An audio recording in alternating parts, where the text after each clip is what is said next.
इय्याका नाबुदु व इय्याका नस्तईन। मेरे पाकिस्तानियों, बतौर हुक्मरान मैंने आपको एक ऐसी टीम दी जिस पर मेरे सिवा आप सब शर्मा रहे हैं। मैंने पंजाब में आपको उस्मान बुज़दार और खैबर पख्तूनख्वा में बुज़दार प्लस दिया। बलोचिस्तान मैंने जाम कमाल के सुपुर्द किया। इन सब की ये खूबी है कि ये मेरे या प्रिंसिपल सेक्रेटरी के इशारों पर चलते हैं और माशाल्लाह हर एक ने अपने अपने सूबे का बेड़ा गर्क किया है। मैंने इनसे दोनों भाई मांगे थे, लेकिन जुबैर उमर नहीं माने और उन्होंने मुझे असद उमर थमा दिया।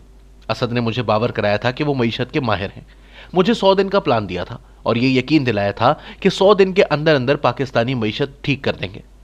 लेकिन बाद में मुझे पता चला कि वो मईशत की अलिफ बे से भी वाकिफ नहीं, बल्कि मार्केटिंग के आदमी हैं, और मार्केटिंग भी अपनी प्रोडक्ट की नहीं बल्कि सिर्फ अपनी जात की कर सकते हैं। लेकिन मैं इन्हें वजीर खजाना बनाकर फंस चुका था। चनाचे उन्होंने मईशत की तबाही की ऐसी बुनियादें रख दी कि मैं 3 वजीर खजाना तब्दील करके भी इसे ट्रैक पर नहीं ला सका। चनाचे अब हमने सब कुछ IMF के हवाले कर दिया है, और ये जो हर 15 दिन बाद आप पर महंगाई का बम गिराते हैं, तो इसमें मेरा कोई कसूर नहीं। जो कुछ करता है IMF करता है। मेरे पाकिस्तानियों, मैंने आपसे एहतसाब का वादा किया था, लेकिन जाहिर है अपना या फिर जुल्फी बुखारी जैसे अपने चहीतों का तो मैं एहतसाब नहीं कर सकता था। ताहम चूंकि एहतसाब तो करना ही था, इसलिए मैंने अपोजिशन वालों फवाद हसन फवाद जैसे ब्यूरोक्रेट्स और कुछ मीडिया पर्सन्स को इनसे पकड़वा और जलील करवा दिया। इसमें भी चेयरमैन नैब अगर मगर कर रहे थे, लेकिन शुक्र है कि इनका कुछ ऑडियो वीडियो मवाद मेरे हाथ आ गया, जिससे ब्लैकमेल करवाकर मैं इनसे काम चला रहा हूं, वरना वो तो शायद उल्टा मेरे बंदों को अंदर कर देता। मेरे पाकिस्तानियों, मैंने हुक्मरान बनने के लिए इनसे इलेक्टेबल्स मांगे थे। अल्लाह गवाह है कि शाह महमूद कुरैशी मुझे जहर लगते हैं और मैं उनको, लेकिन उन्होंने मुझे एक तरफ तो वो थमा दिया और दूसरी तरफ जहांगीर तरीन। उन्होंने इनके साथ वादा किया था कि मेरी हुकूमत में इनको वजीर आला बनाएंगे, लेकिन इलेक्शन के दौरान सूबाई इंतखाबात में इनको एक आज़ाद उम्मीदवार सलमान नईम ने शिकस्त दी, जबकि वो कहता है कि मेरी वजारत आला का ख्वाब जहांगीर तरीन ने पूरा नहीं होने दिया। मैंने इन्हें वजीर खारजा बना दिया, लेकिन वो इससे खुश हैं ना मुतमईन। चनाचे रोजाना जानबूझकर कभी सऊदी अरब के साथ ताल्लुकात बिगाड़ते हैं, कभी किसी दूसरे मुल्क के साथ। हम दोनों चूंकि बादल नाख्वास्ता एक दूसरे को बर्दाश्त कर रहे हैं, इसलिए मिल बैठकर कोई जामे खारजा पॉलिसी नहीं बना सके। चनाचे अब अमरीका भी हमसे नाराज है और चीन भी गैर मुतमईन। सीपैक पर काम रुकवाने और इसका हुलिया बिगाड़ने में भी मेरा जाती कसूर नहीं। चीनियों को या तो असद उमर ने नाराज किया, रजाक दाऊद ने, या खुसरो बख्तियार ने। मैंने तो इसके लिए सीपैक अथॉरिटी बनाकर जनरल आसिम सलीम बाजवा को सरबराह भी बना दिया, लेकिन इनके दूसरे मसाइल निकल आए। जहां तक मुराद सईद का चीनियों को नाराज करने का ताल्लुक है, तो इसमें मुराद सईद का कोई कसूर नहीं। उन्होंने जो प्रेस कॉन्फ्रेंस की और करप्शन के इल्जाम लगाए, वो नवाज शरीफ और एहसन इकबाल की दुश्मनी में थे। यूं अगर चीनी नाराज हैं और सीपैक पर अमलन काम रुक गया है, तो इसमें भी मेरा कोई कसूर नहीं है।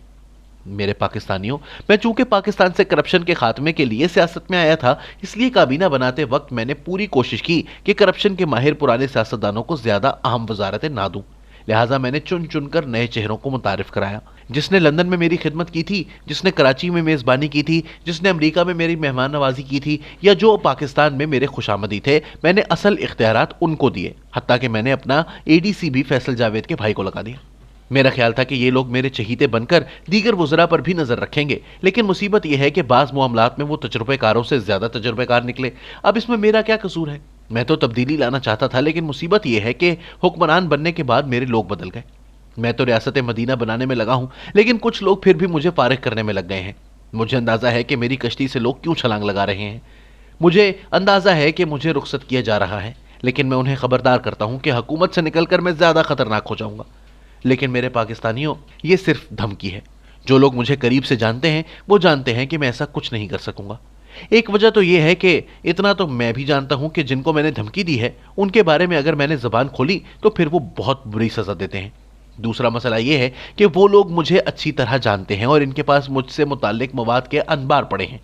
तीसरा मसला यह है कि वो लोग फिर जेल में डालते हैं, और एक आज़ाद मंच इंसान होने के नाते मैं बहुत मुशक्कत तो कर सकता हूं, लेकिन जेल नहीं जा सकता। कुछ लोगों ने मेरी धमकी को यूं ही संजीदा ले लिया है, वरना ये कैसे हो सकता है कि मैं इनके बारे में सब कुछ कह दूं। ये तो वैसे ही इनको धमकी लगाई थी कि शायद वो डर जाएं, लेकिन अगर वो ना डरें तो फिर मैं जाकर इनके कदमों में बैठकर इन्हें राजी कर लूंगा। आप लोग फिक्र ना करें, मुझे इस काम का खूब तजुर्बा हो चुका है। मैं पहले भी कई मरतबा धमकी देकर और छेड़खानी करके फिर मिन्नत तरला करके इनको मना चुका हूं।